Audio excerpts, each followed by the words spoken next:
Hey everybody, welcome back to the Budget Bladesman. And the blade we're going to be looking at today is the Kershaw Natrix. You can see that right there. And the model number is 7007 BLK. So this is the black one we're going to be looking at today. Alright, let's get this out. Let's pop it open and let's go over the specs. So we're looking at an overall length of 7.5 inches, a blade length of 3.25 inches. We're looking at a blade length, or blade thickness I should say, of 0.11, so it's a little bit on the thinner side, especially for this size of a knife. We're looking at HCR13 MOV steel, and we're looking at a drop point blade with a flat ground, and you can see it's a pretty high flat ground, but it does stop right at this, I forget what they call these, fuller, right at this fuller. So you can kind of, goes up to right there, and then we have this fuller right here, so it kind of breaks up the line a little bit. We're looking at tip up, so let's close this up. It's being a little difficult. There we go. So it's tip up only, but it is ambidextrous. So you can see your right hand carry. Of course, your left hand carry is a flipper opener, and you can see the centering on that. Pretty good. And this is a subframe lock, so we can check out over here. So it's actually the frame, the lock is built into the frame and not part of the frame. So it's a little bit of a difference there. So we are looking at G10 handles. This is made in China. And so this particular knife is actually based off the zero tolerance 0770 model. And we're going to bring in a different comparison knife so we can see some similarities between something else Kershaw does. So first off, we're going to bring in the K-bar dozer. You can see it's pretty close. And if we put the dozer over there, end to end, different blade shapes, but you can see that if we go sharpen, you can see that just has just that little bit extra, that 0.25, that quarter inch more, if we go sharpen length to sharpen blade length. And so then we'll pull out our Gerber flat iron.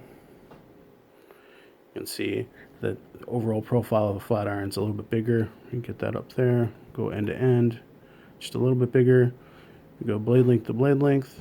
It's about the same, but really obviously the difference is the sharpened blade length. You can see it's just a little bit sharper, or longer, I should say. All right, there's one more knife we're going to bring out just to compare because it has some similar qualities. Okay, so we're going to bring out the previously reviewed Kershaw Barenuckles, and you can see there's definitely some similarities in the two knives. They both have that similar blade profile, similar handle styles. Of course, they're different materials, but you can see the similarities in the blade styles. Obviously, the Barenuckles doesn't have the fuller, but you can definitely see the similarities in the blade shape and the handle shape.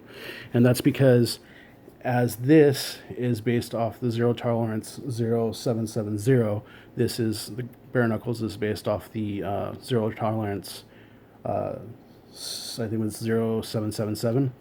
So there's similarities in that way too. And the zero tolerance model is so basically they're related both ways. The zero tolerance models are modeled after each other, and then the Kershaw models are modeled after each other. And you can see that, you can definitely see the similarities, but again, different materials. The Barenuckles has 14C28N steel, whereas the Natrix has HCR13 MOV, and then aluminum handles versus G10 handles. So you can see them really what the price difference is in the materials. And when we flip these over, you can see they both also do have the subframe lock. So you can see there's a lot of similarities in this knife. So really the Natrix is a good intro into if you want to get the Barenuckles or not, because they're very similar, as far as pretty much everything all around. But you are getting, significantly better materials on the Barenuckles. And then this will also be, if you want to step up to the Barenuckles, this will also be a good idea if you really want to spend a lot more money and go into a zero tolerance. All right, so let's get this Barenuckles out of the table, and then we'll close the Natrix up here, and we'll get it in pocket and see what it looks like in pocket. All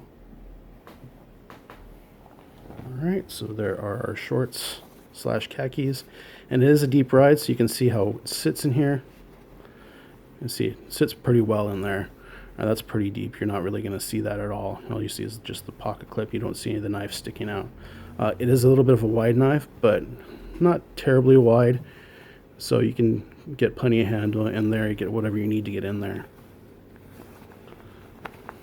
If we pull this pocket out, you can see it does, with that little bit of a flipper tab, you will feel that a little bit, and you can see that for the most part you can get pretty much anything you need in there. I will say that this also does come in, pull this back out, this also comes in at under our ounce and inch, because this comes in at 2.9 ounces for a 3 1/4 inch blade. So you're looking at a pretty good size to weight ratio. It's pretty light for what you're getting. So this is a good solid all around knife. I'd say this is definitely an EDC knife. It's a little bit big for office carry, but for everyday tasks, I'd say this is a perfectly fine knife. You know, it should be fine if you do have to use it in, you know, warehouse or field use, but I would say definitely where this excels is definitely more your everyday carry. You know, I don't think this type of knife is going to freak anybody out. I will say they also do come in tan, black, well, as we're looking at here, green and blue, so there are a couple different color varieties. They start out at $27.99.